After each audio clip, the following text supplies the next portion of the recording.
Good morning. Globally, stroke affects 16 millions of individuals, and every year the mortality rates are falling down. However, the disability rate is going up. After the stroke, there will be physical impairments, physical disabilities, and this actually contribute further disabilities and impairments. And there are also emotional disturbances and behavioral problems during the post-stroke phases. My name is DEEPAK. My topic is functional quality and emotional disturbances, a cross-sectional survey.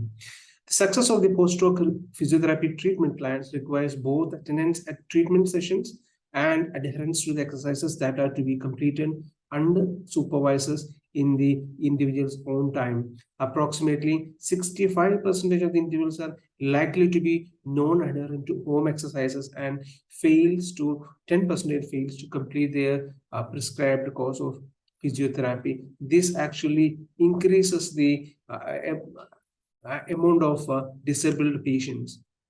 Looking at the emotional disturbances, normally or commonly, you can see disturbances of the mood, depression, anxiety, and post-traumatic stress disorders. And this eventually leads to poor confidence level, poor self-efficacy, poor determinations, and fatigue, and motivations, and poor social engaging, and finally end up with the poor coping strategies, and they cannot be act as they cannot really involve the environmental activities.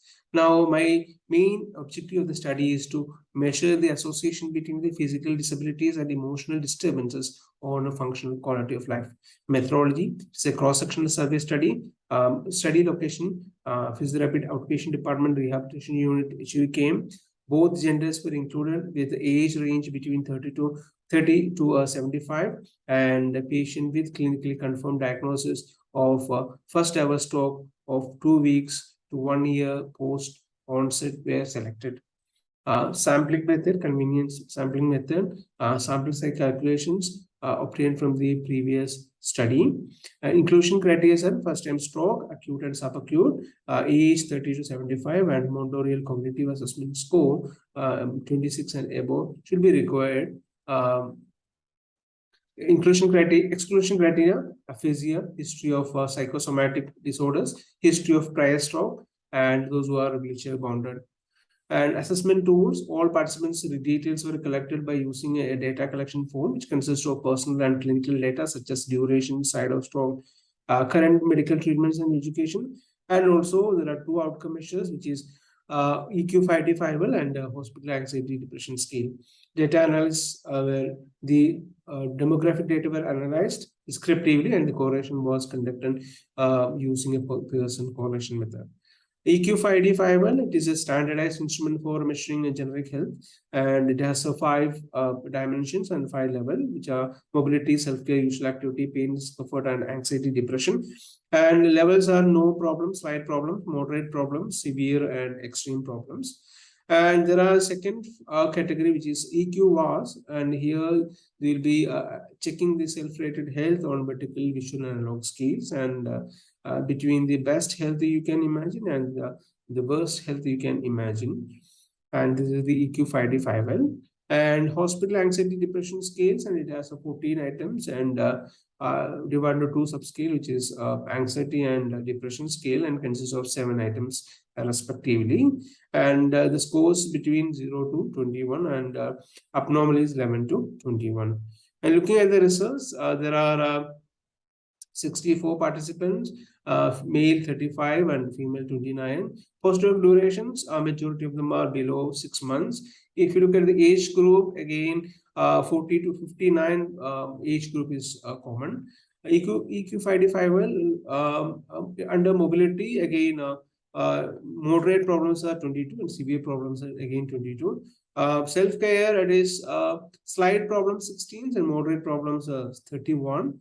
Severe is 5, and usual activity, again, moderate is 31, but in usual activity, extreme problems under 2, and pain discomfort, again, a majority of them doesn't have any pain problems. And looking at the anxiety depression, again, no problem 19, however, moderate is 24. And again, here we have extreme problems. Looking at the VAS, a majority of them are scored between 60 to 70. Anxiety depression scale, under that anxiety, again, around 27 participants were a borderline and 8 were abnormal. And looking at the age factor, majority age categories has a similar kind of anxiety. And looking at the durations, and majority all these 0 to 12 months, these borderline, okay, most of them are borderline. Depression, normal, borderline is almost 30 participants, and abnormal is 5 participants. And the same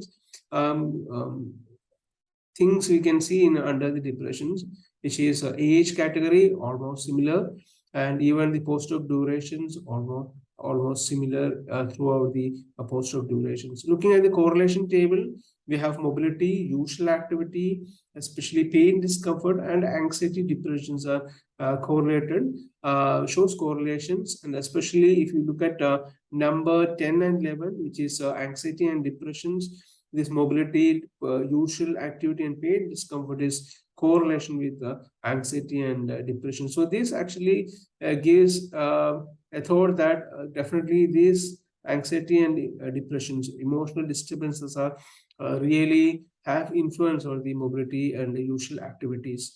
In a nutshell, anxiety and depressions are sustained throughout the phases of post-stroke phases, irrespective of gender and age. And mobility, self-care, usual activity are correlated with emotional disturbances, and these are one of the major obstacles to faster recovery among the stroke survivors. And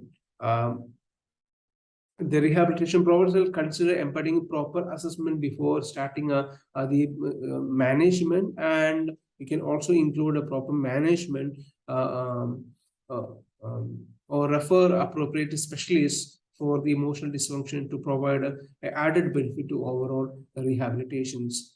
These are my references, and thank you.